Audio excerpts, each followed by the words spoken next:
Hey everyone, welcome back to this Toro Timecutter again. A couple days ago we did some work on getting the engine running and everything working properly, drove it out, went to turn on the blades and the blades wouldn't engage. I figured everything was locked up. I didn't really do much checking for the deck, even though it had been sitting. Well, upon first inspection there of the deck, once I took a look, you could see very clearly exactly why that deck was not spinning. I'm going to show you how to diagnose an issue if you're having one with the blades not spinning on your mower, very easily in this case, and show you how to get that taken care of on your Toro Timecutter. Thanks for watching. Don't forget to hit that like and subscribe button as we go along if you enjoy the content.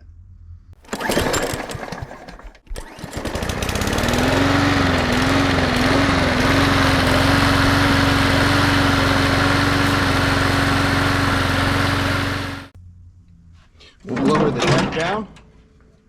We're going to take the deck off so we can see all of this. If you're diagnosing, the first thing you want to look at is to see if your belt is actually tensioned. In this case, the thing is extremely loose. I can just sit here and I can grab it and I can pull it. So it could be off one of the pulleys anywhere. There's one on either side, and then there's two idler pulleys, one on each side in the middle. Well, this one only has one idler pulley because there's one missing here. Quick and easy to diagnose.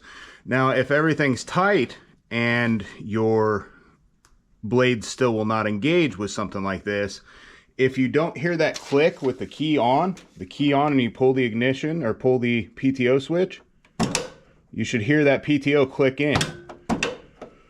If you don't hear that PTO click in, you know you have an issue with the PTO switch or the wiring or the clutch itself. So we know that PTO is clicking in. We know that these blades should be spinning as soon as they engage. Well, in this case, extremely easy to figure out, but if your belt is tight, you want to check and make sure all your spindles are free. Well, ours are free, but if you take them and you move that blade up and down, you can see that there's some spindle issues. And this, I believe, is the good one out of the two. We're going to take this deck off and show you how to get the rest of those checked out. Just going to remove that pin and these washers in the back. Get those out of the way. These are actually on backwards. This is supposed to be hanging from up top, and then this is supposed to hang down, I believe. I'll double check on the diagram, but almost positive that's the way they go.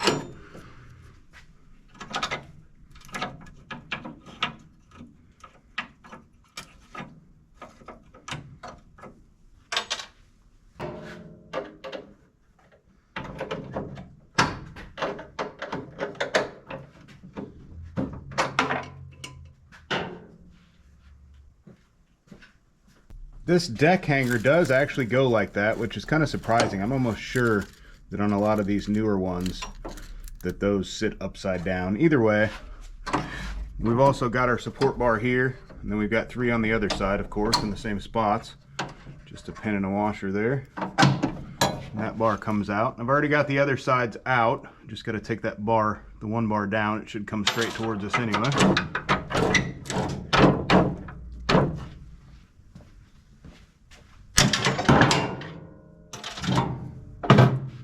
Seems like everything on this is kind of rusted up to some extent. Take that hanger, deck level and hanger back out of the way. I guess I do have to get the belt off even though it's loose. Still on the back pulley.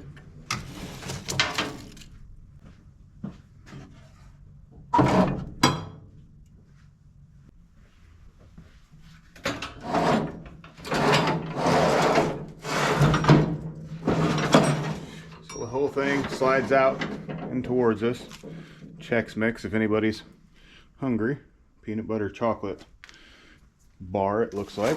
So there's where our other idler pulley that looks just like this should go.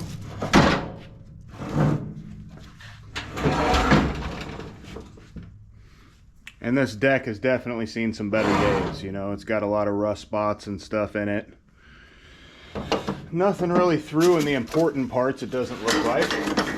Our idler arm is loose and able to pivot. So basically I think what we're going to need is we're going to need a couple idler pulleys and probably a couple bearings, maybe some blades. See if we can rebuild these spindles or not. Now if you've got any play in any of your bearings or any noise that it's making, it shouldn't make that noise at all. And you shouldn't have any play side to side. You shouldn't be able to do that. If you can, you're going to want to replace that idler pulley or rebuild some bearings, rebuild some spindles.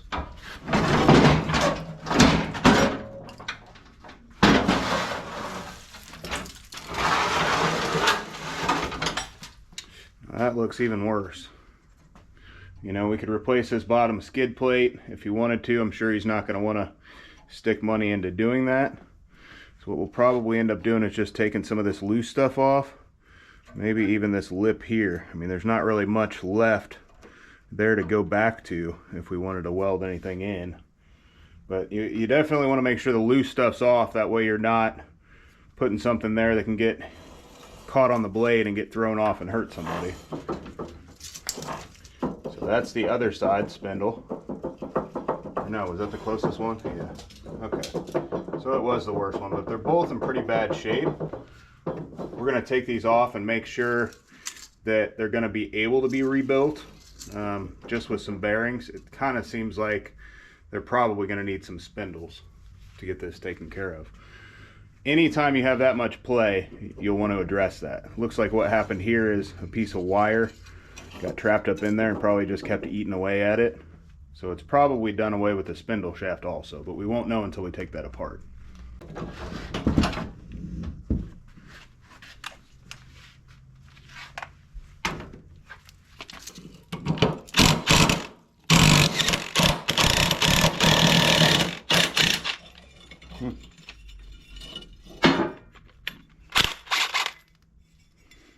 Apparently it got caught on the adapter. Didn't want to screw out of there much.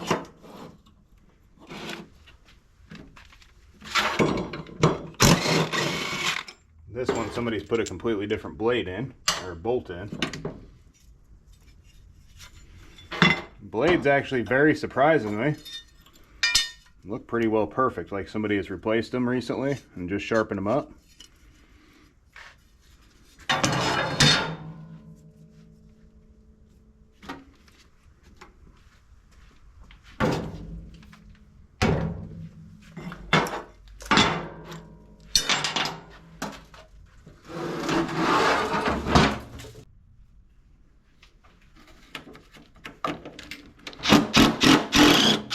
I'm going to take these 5/16 bolts out of the cover so we can get to the nut on the top side and take that shaft out and see kind of where we are with all that.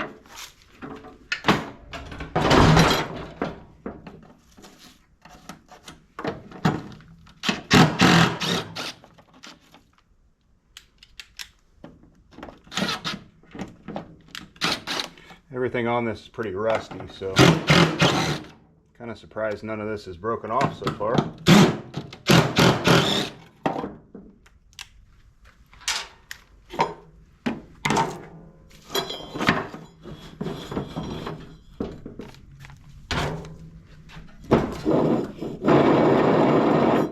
Imagine that with a blade on it and spinning real fast.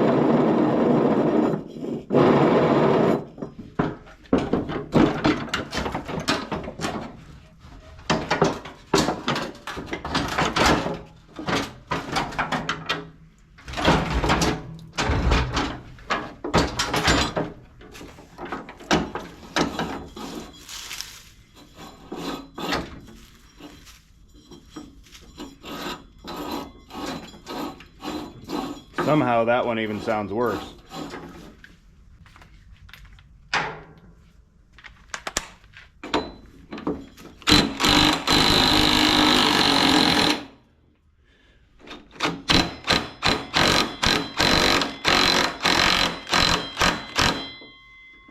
Not wanting to come off very easily.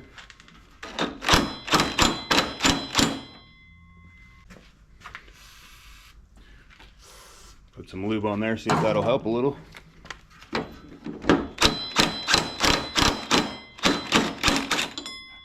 Definitely helped a lot. I think those are going to be okay. They seem like they're fine. Didn't see really any wonkiness to them when I was spinning either of these. pretty dead on.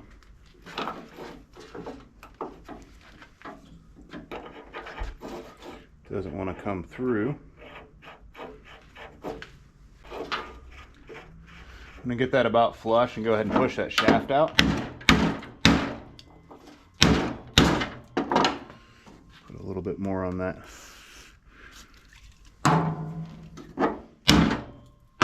lube-wise. Do the same thing on this other side. Nice if I wanted to stay up.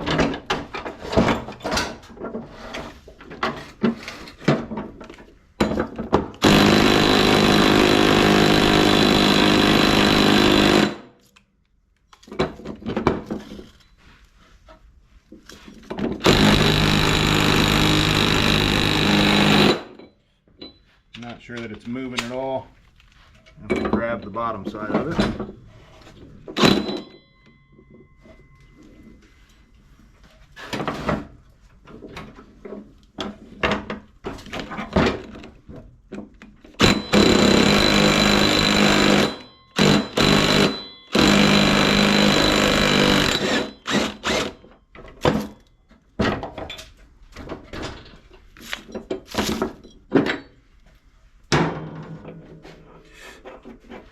Again, with all that rust and everything seized on here, it doesn't want to come apart real easily.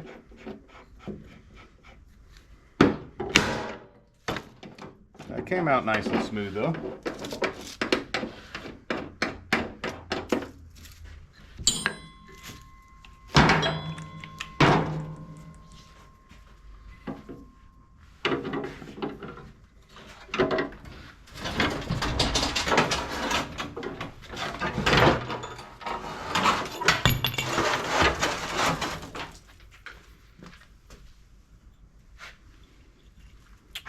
So here we are. Actually, the shaft on this thing, I think looks pretty well perfect, which is surprising. Even the metal on here looks okay, which again, that's not exactly common when something like this happens. Normally it'll ruin the shaft and everything, but it looks like it's just ruined the housing. So what they sell on this, they sell a bearing with the housing kit, and this one might actually just be able to put new bearings in it.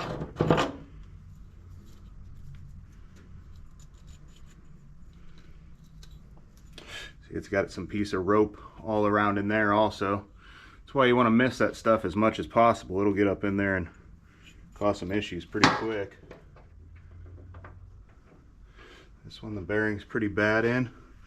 I don't know where my spacer, there it is. I'm gonna say I didn't know where the spacer went, but I found it. So what we really need to do, if we want, we can go ahead and replace these bearings on this instead of doing the spindles for them, and then we can reuse these shafts. We don't need new shafts for this thing. These are gonna work just fine to put back on there.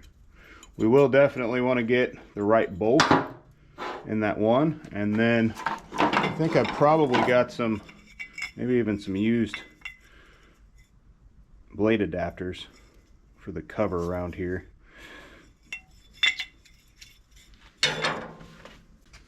So luckily I was able to find a couple of these similar to what we had. That's why it's important to save as much as you can in this business without saving too much that you don't have any space or anything to store it. We've got some bearings, 6203 bearings, standard, to replace these with. First thing we want to do is get the old ones out. So we'll beat that one from the back side.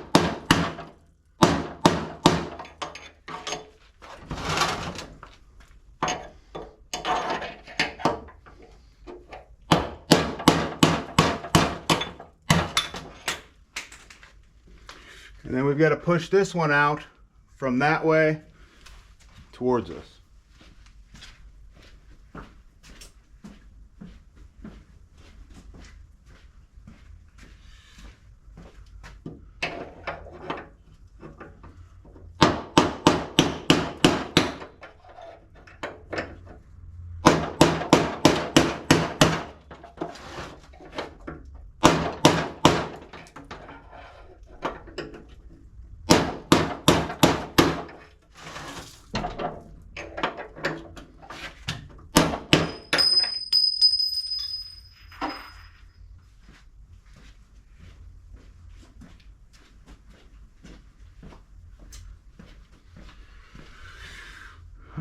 Take both bearings out of this one. And we'll go ahead and put the new ones in. Make sure it fits on the shaft. It does well.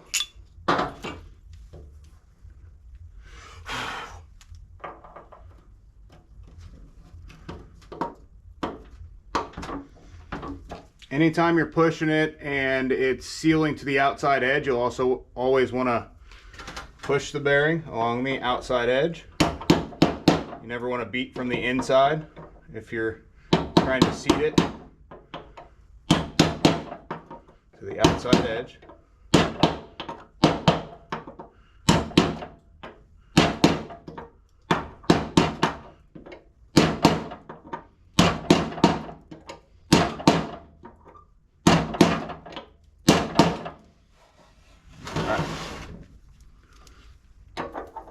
Pretty well seated. You'll notice when it goes to seat, you'll hear a different tone. It won't sound so hollow as it seats up against there. That looks good.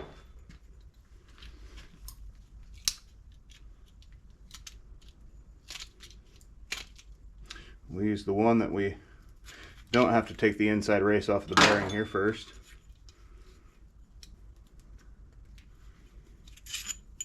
Get all that debris out of there. That's not going to help things any.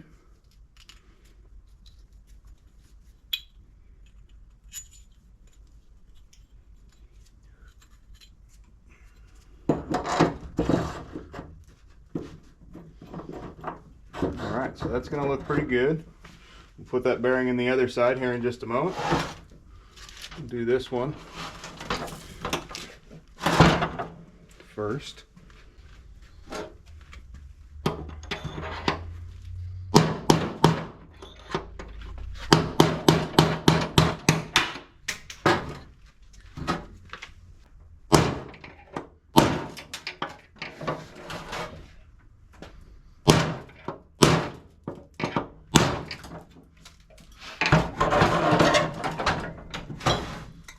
To stay where it is very well.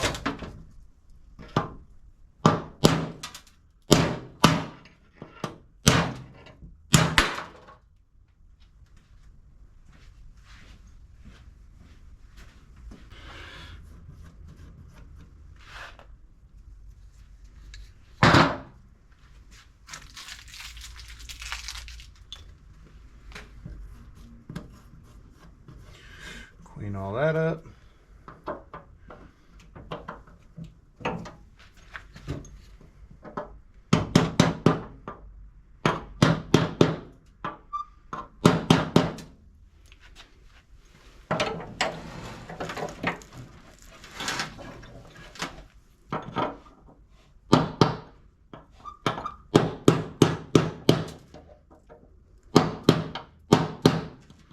Work your way back and forth. Make sure it goes in even.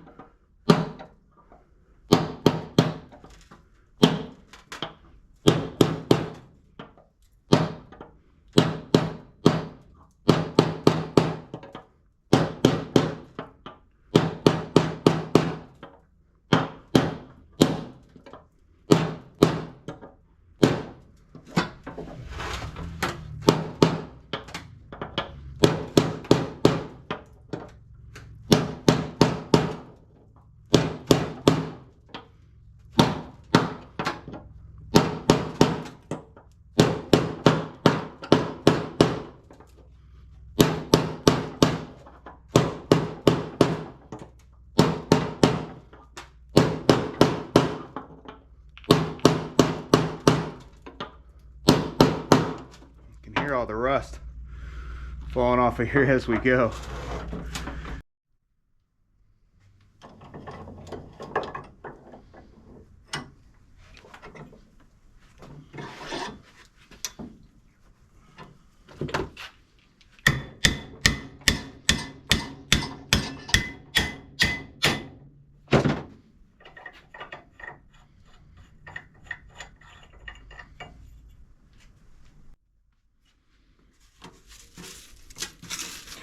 Some of the rest of this garbage off of here.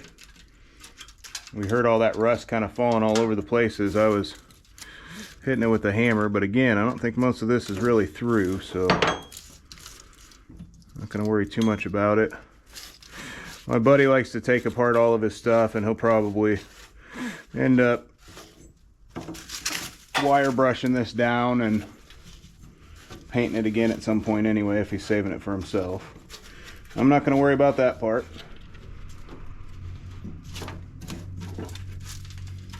Boy, is it toasty.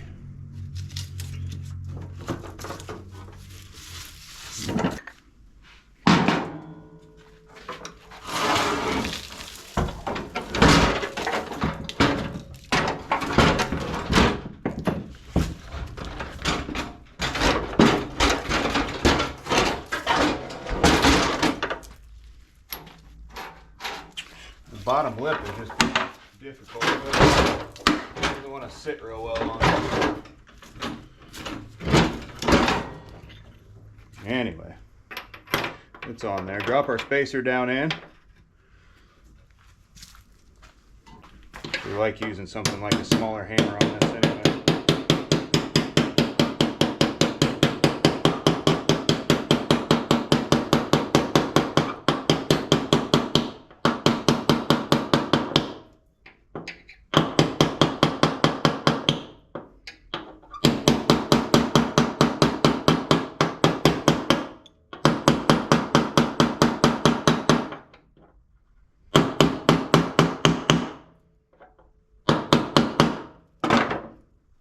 Perfect. That spacer is not perfectly centered. I'm just going to center it up a little bit. Great. Now we can put our shaft up through.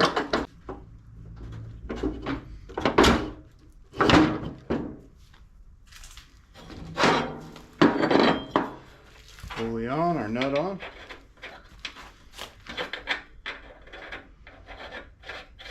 That was the side I was beating on, so it doesn't have perfect threads.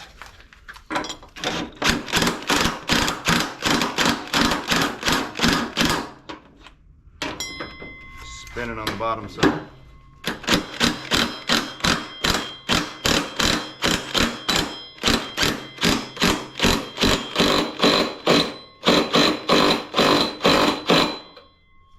I always like to just give it one final whack from the top side, just to pop those bearings in if there's any stress on them at all. That sounds great. You really shouldn't hear any noise once you got this finished.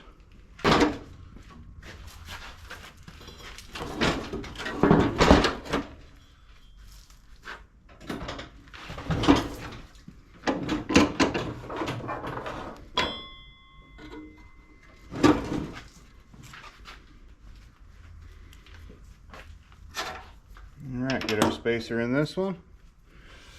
Last bearing.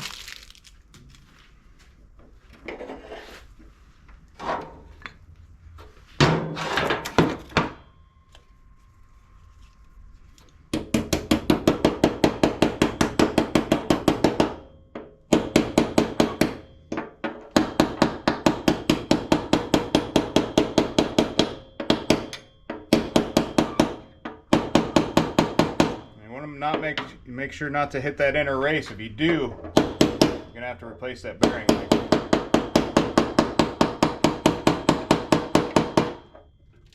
Thing does not want to stay at all. Do yourself a favor and get you a good table to work on, not like this.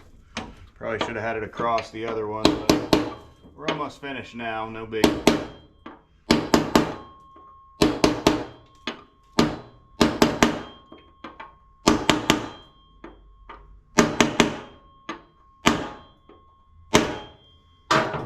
Alright, just a little bit there, okay.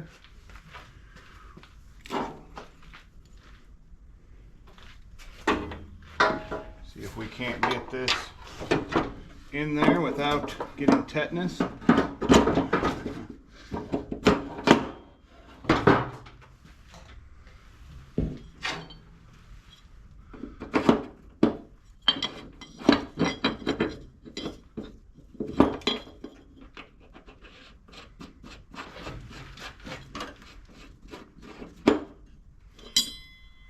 one seemed to go in quite a bit smoother.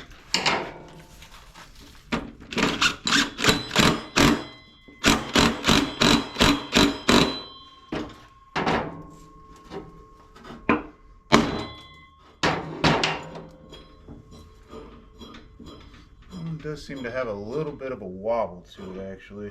I'm not going to worry too much about it right now. Got a slight wobble, as you notice, as I'm going. Shouldn't cause much of an issue at all. Now we'll do both of our idler pulleys. Almost looks like this idler arm may need some attention too. It's a little bit wonky. Not too bad.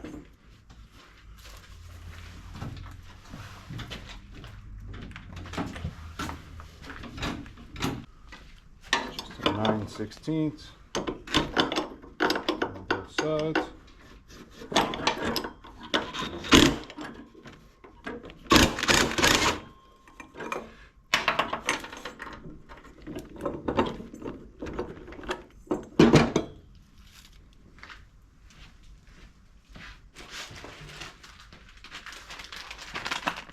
Got a couple of these spindles, 15212.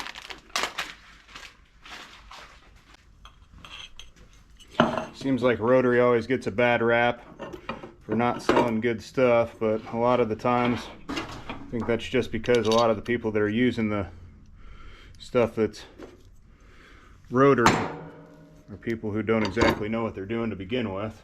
If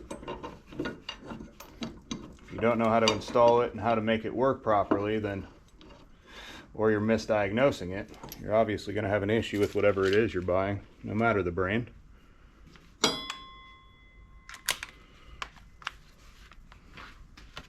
Normally I'd use an OEM belt on something like this. The only reason I'm using a rotary is because it's my buddy's. That's what he requested.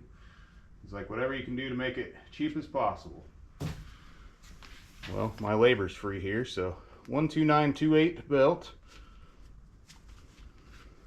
So that'll make it nice and cheap. Put this on here before I tighten this down.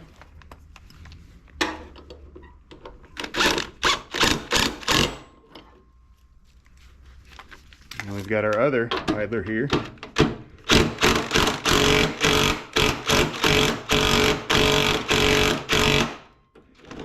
Hopefully that is coming out.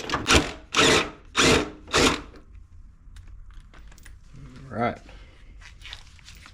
Looks like that bolt's in pretty bad shape. We're going to need a new bolt.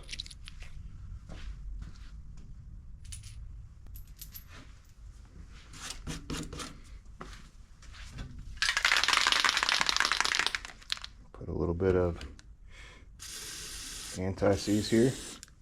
When I say a little bit, I mean a lot on this one.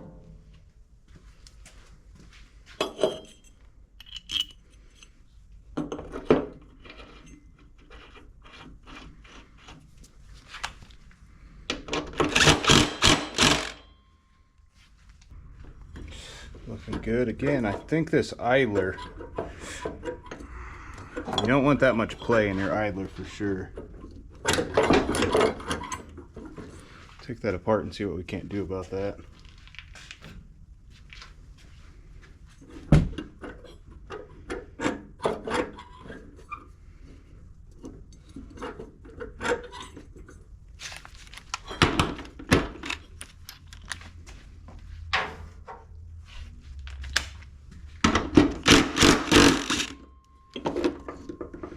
Well, that's good. That's a great start.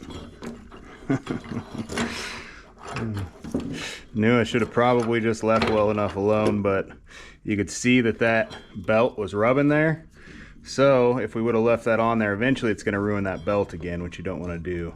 So it looks like this bearing on the inside here is actually bad. It's just a little like bushing, basically. It's really oblong. So we're going to need to replace that. I do not have one, so we're going to have to continue this another day. And then we're also going to have to drill into here, into this questionable metal. And we're probably just going to have to drill all the way through and put a nut on the back side if I had to guess. we'll figure out exactly what we need to do. But the issue is going to be finding something with this outside diameter if we've got to use a longer bolt that's going to be able to go through and catch on the backside. Either way, a problem for another day.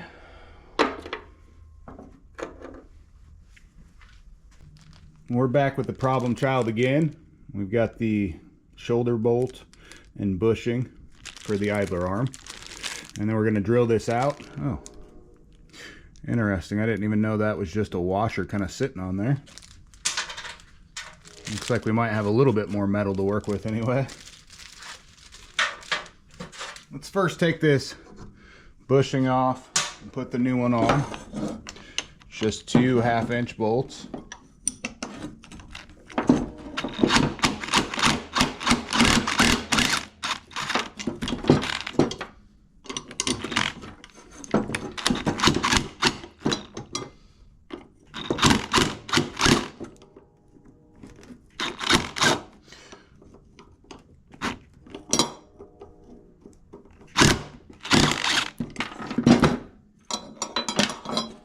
And then this just comes straight out of the way.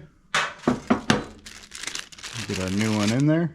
And this is just a big plastic piece, so they do go out very often on these over time. You know, I would have liked to just left it alone and not dealt with it at all on this, because I kind of suspected when I went to remove that shoulder bolt that it was going to break off, but you've got to get it done right, otherwise you can tell that belt was hitting the whole time here, and that may have been part of the reason why it failed last time. Well, the missing idler pulley and bad bearings definitely had something to do with it too.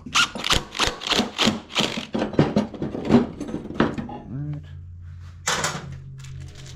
Basically, I took this shoulder bolt and I got a drill bit to match up with just about the size of that, and we're going to go straight down and drill through that bolt straight down through the middle so we can replace this.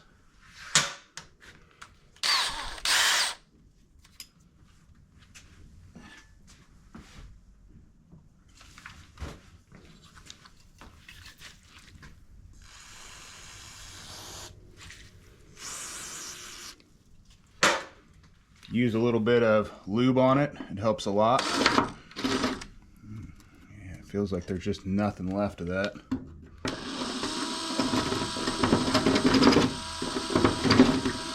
Once to walk around, I'm going to get a center punch. Just going to center punch right in the middle, see if I can't get a good starting point for us here. That just busted it all the way through. Interesting. So I don't know if maybe there was a nut underneath, or if the screw just came all the way through. I'm just glad that there's some sort of meat left. All right. And then I speak, right? I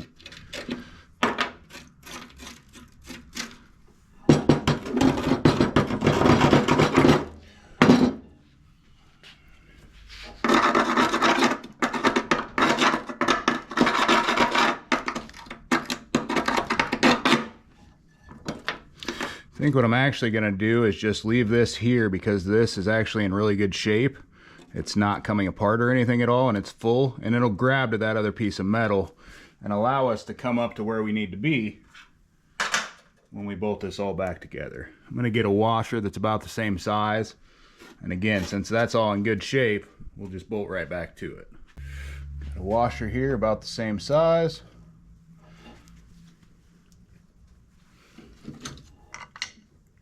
Put that in there, and what we're going to do is we're going to put a little bit of grease around there. A little grease around the edge, a little grease down in here, just to keep that nice and lubed up. And then we're going to put some, and then I'm going to put some anti-seize on the tip there. Ride this through. I'm going to get this all pressure washered off here very shortly. Once we get this all installed. Obviously don't want all that rust to get anywhere close to there. I might actually go ahead and just blow that out of the way for us real quick.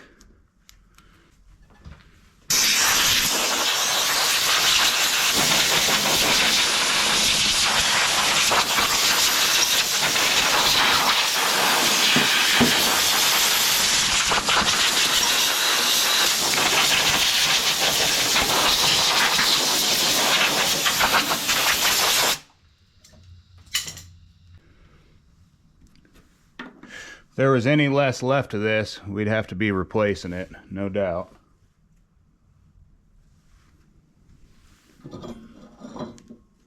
Made sure I didn't get anything all in there. Guess I got a little bit at the bottom. Get that off.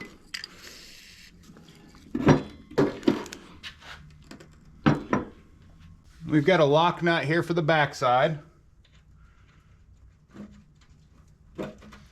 Tighten that down.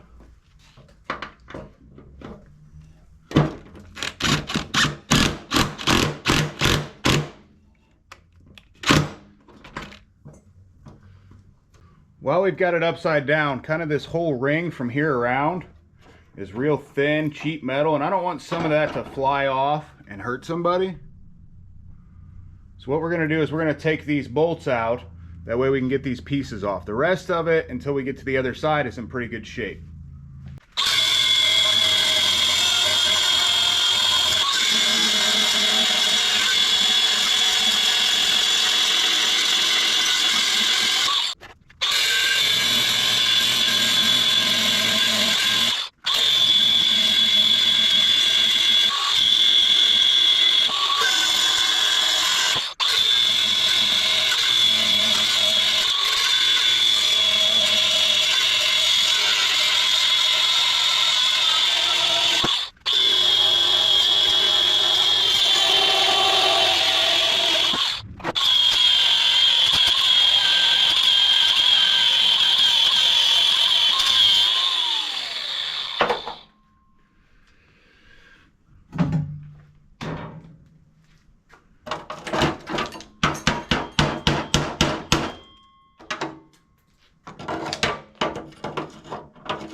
In case any of you are wondering, these are Flamethrower blades by Kimball Midwest. Real good blades, and they don't heat everything up like a normal blade would when you're doing this much grinding. In my opinion, I think it saves a lot as far as the grinder goes, because the whole head and everything doesn't heat up as bad. The hotter the grinder gets, the less life you're going to have out of it. No doubt.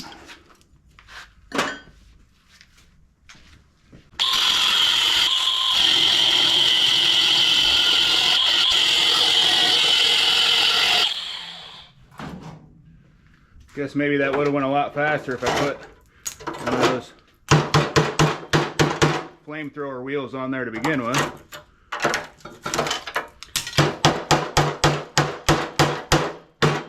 Again, all that was just basically to make sure that nothing flew off the bottom here and hurt somebody. That's the last thing you ever want to happen. The rest of it's in good enough shape. We can leave it. No problems there. That's all good.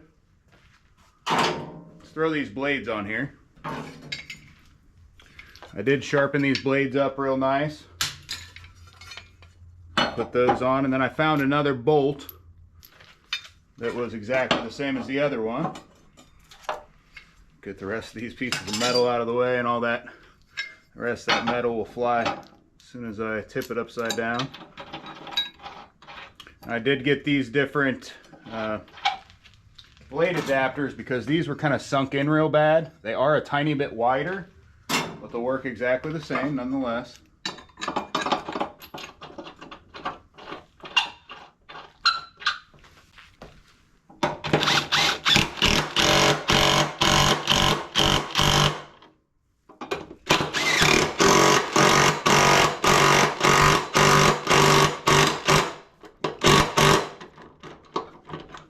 Seems like these wanted to curve in the middle too. Kind of matched the same as the other one, so maybe that wasn't required. Tips line up perfectly there and there. The only reason you're hearing that is because of the top of the pulley hitting that table. So we've got this belt all set up the right way now, and now when this idler arm comes back, it's not going to hit on that arm anymore. Even when it's all the way at the height or at the down part here where this is highest, that's not going to hit. It's still got about 3/8 of an inch before it's going to. Put the spring on there.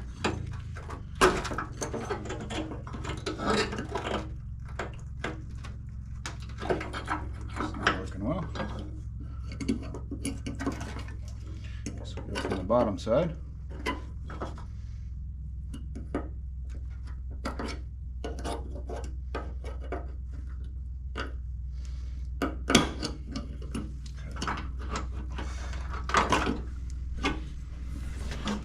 Set.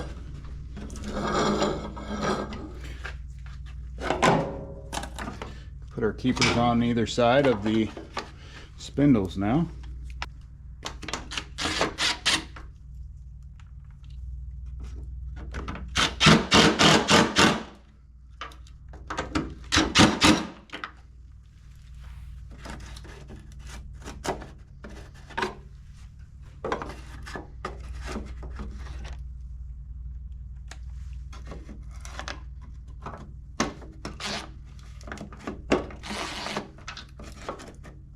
And get them lined up.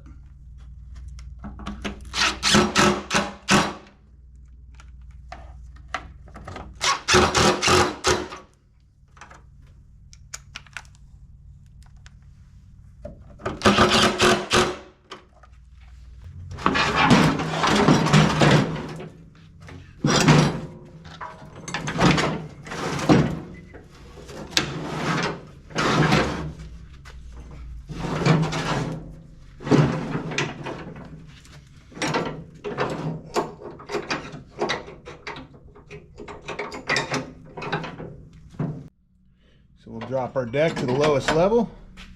Put a pin and washer up front. Get another one on this side that hits to the inside. Now this isn't the easiest stuff to see on camera.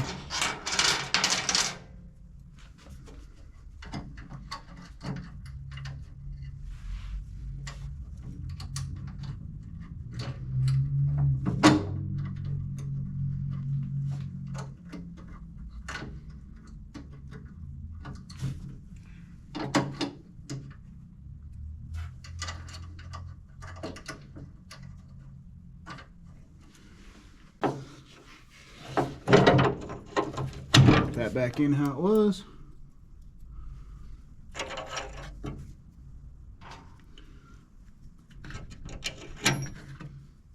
And we got the same on the other side. Got the last one up front here.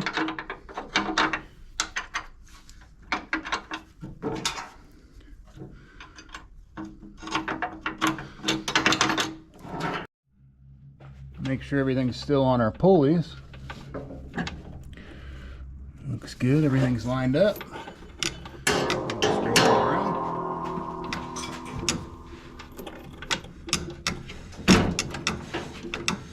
Shouldn't really hear any noise as you're spinning it. Everything should be free, nothing should be hitting.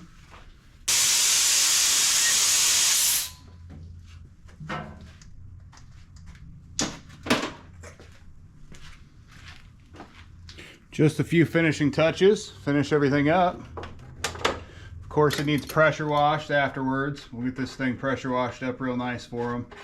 Rest away cleaned off. There's still a bunch of stuff that didn't come off in our initial kind of pre-clean. Usually spray it down with simple green and finish it up. Got that bolt back in, secure everything.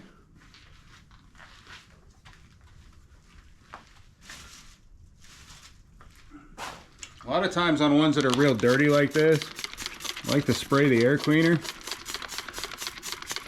and get all that stuff out of there. It's almost impossible just to wipe off with a rag. So if you start like that, let it sit for just a minute, then you can come back and spray it with a little compressed air. Because any of this stuff that's right down in here can get sucked down the intake. That's what we normally do.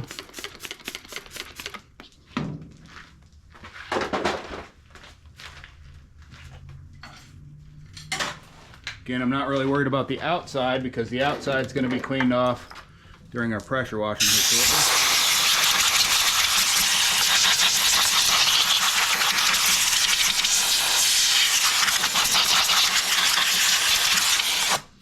That and then just a little bit of wipe down and all that junk that was in there will be completely gone.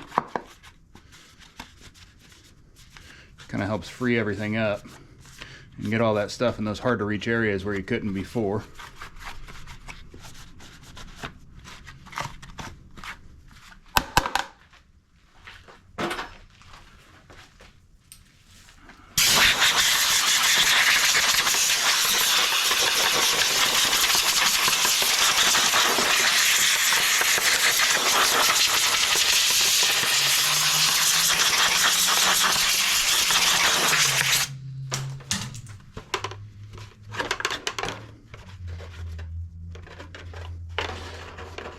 Definitely a lot of junk.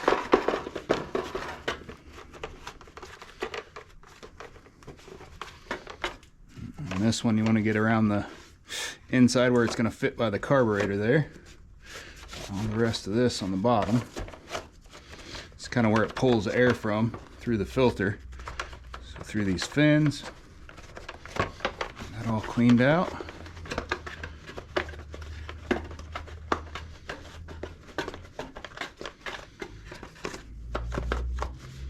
Never get it too clean on the intake.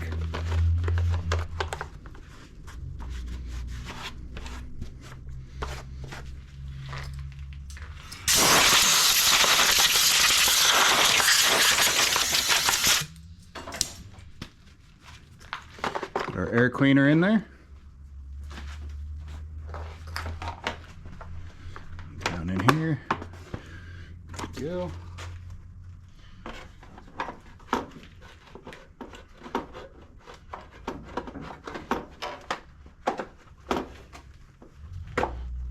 Back together here.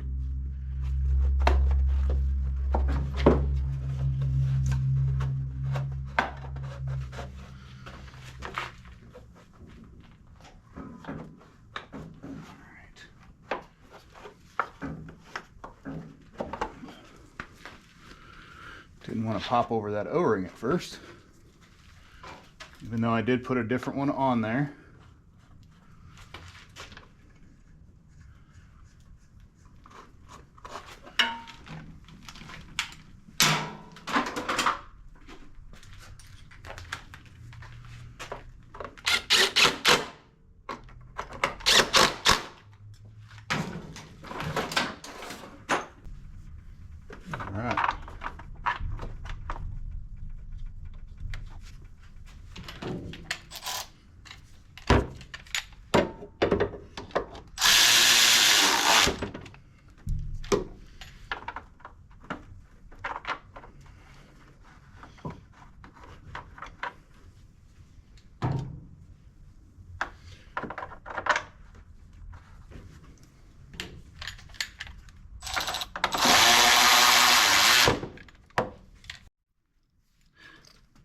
Check our tire pressures next.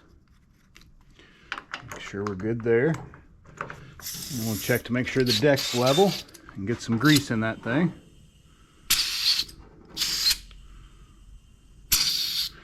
These things aren't in perfect shape. I'm only going to go to about 15. Let's call it 16 on the front. They're good until 30 psi.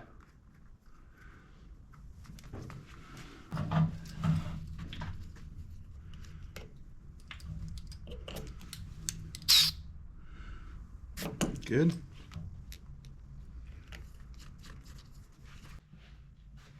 The grease gun out, a little bit of grease in action. Basically just has your front caster there for greasing, and then the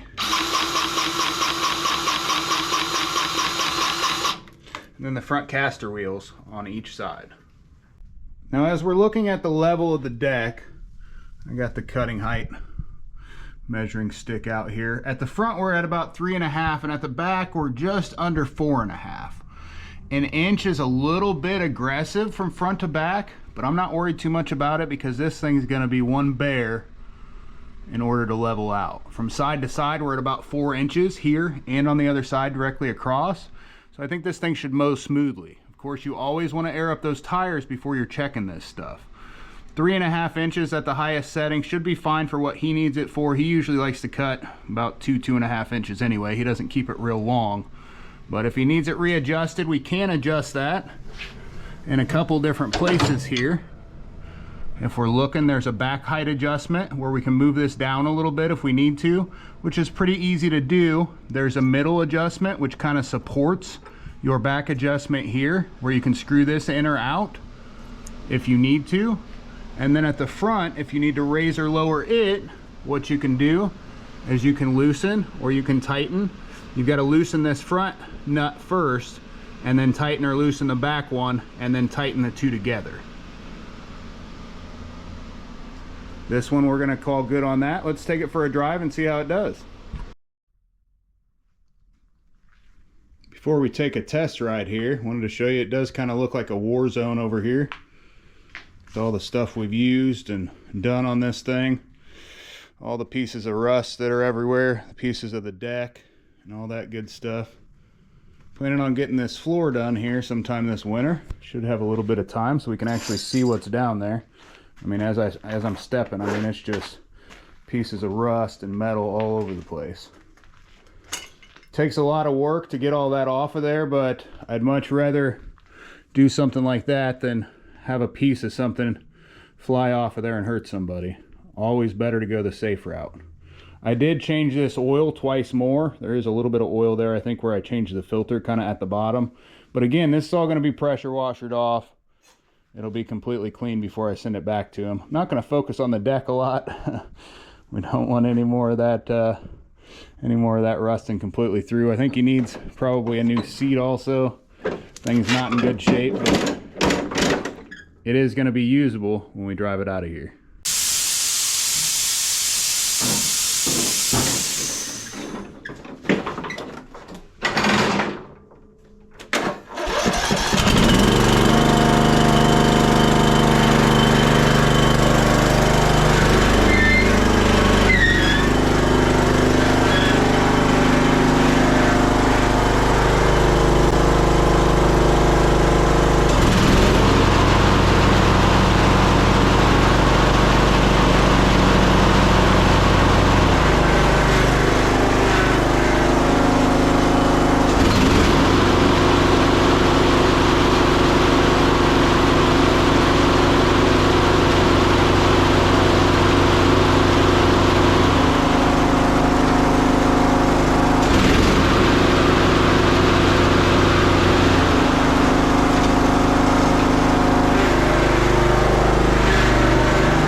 Well, there we have it. It took a few days, a couple different issues that we didn't know we were going to have when we started this. Something that wasn't a real easy process to get this one going, which is going to be the case on a lot of your older equipment. when you get into stuff like this, it's hard telling exactly what you're going to find.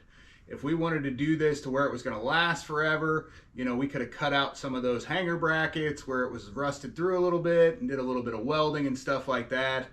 I'll take care of it for him as we go down the road if he needs any of that stuff done. He doesn't mow a whole lot, and it's going to be in his garage anyway, so I think he's going to be fine for quite a few years with this thing that he didn't pay anything for. All he's got is just a few dollars as far as parts go. I'm donating my labor, so he should be super happy to have a nice zero turn. You can call it whatever you'd like to, but a nice zero turn to mow his yard with. Thanks for watching. Go ahead and hit that like and subscribe button or ring the bell if you enjoy the content.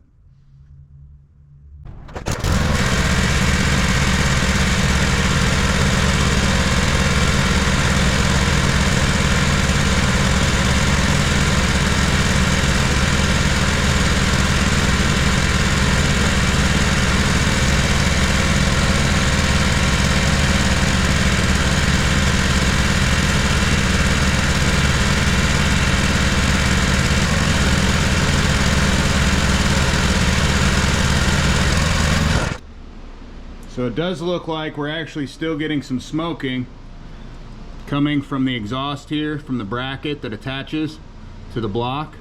It's not coming out of the exhaust or anything like that. I'm gonna run a leak down test on it just to confirm we don't have a leaky head gasket, but I don't think that's the case here. Even after running for 20 minutes though, doesn't look like I cleaned all this off.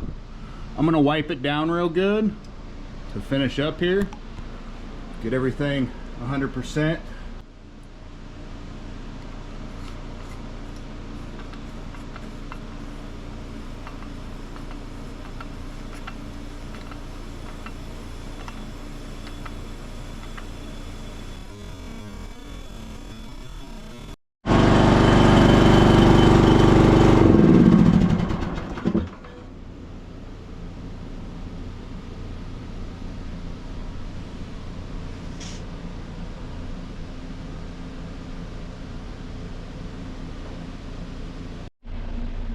Whether or not this was something you paid to have done, or especially something that you didn't pay to have done, I think anyone would be happy with the way this thing turned out, the way it's running and working.